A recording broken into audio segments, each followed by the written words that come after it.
Truth app in your app store or at tellingthetruth.org. And remember, you can give to support Telling the Truth through your mobile app or text when you send TTT to 313131. Text TTT to 313131. Now let's sit down and talk with Jill. Jill, how can a couple delight in their differences instead of letting those differences drive them crazy? I don't know. We are 55 years married and we're still working on that. So it never finishes, but I do know the answer.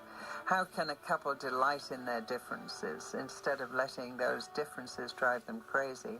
Accept the differences. That's where you begin.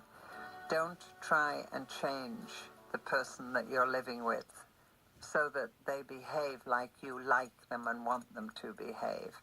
Because if they're wired differently, they might be behaving a little bit differently.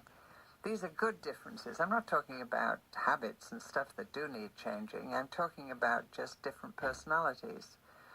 And usually opposites attract, so different people marry different people, and that's how it is. And then that can begin to irritate if you don't know any way of letting those differences bring you together. You need to celebrate the differences. You need to find something that's driving you crazy that you can find some good in. Well, even though that drives me crazy, I'm really glad they're like that, because if they weren't, nothing would get done around this house. Or if they weren't, I wouldn't learn things that I need to settle in my life.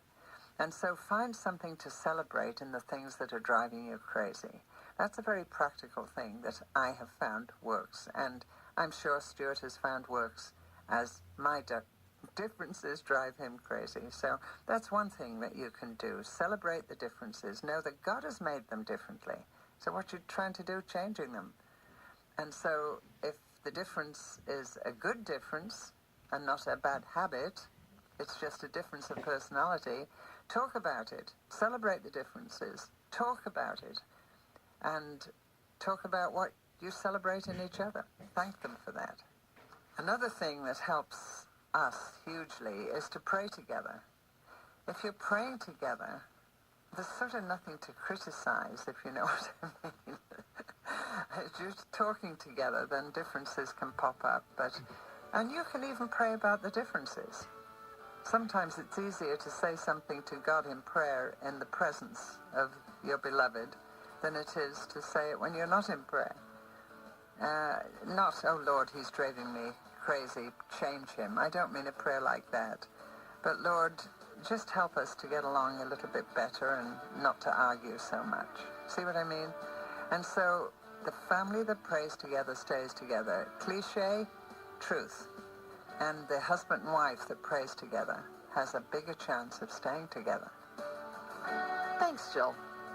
Right now, when you call and give to help Telling the Truth stay on the air, helping you and others around the world experience life in Christ, we'll say thanks with a new marriage series from Pete called The Secrets to a Successful Marriage.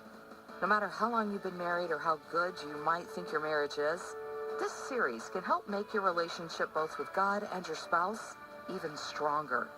Call 1-800-889-5388 and ask for Secrets to a Successful Marriage when you give.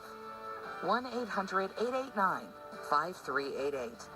Tomorrow, more from the Briscoes and how you can have abundant life in Christ when you open yourself and your life to be changed by God.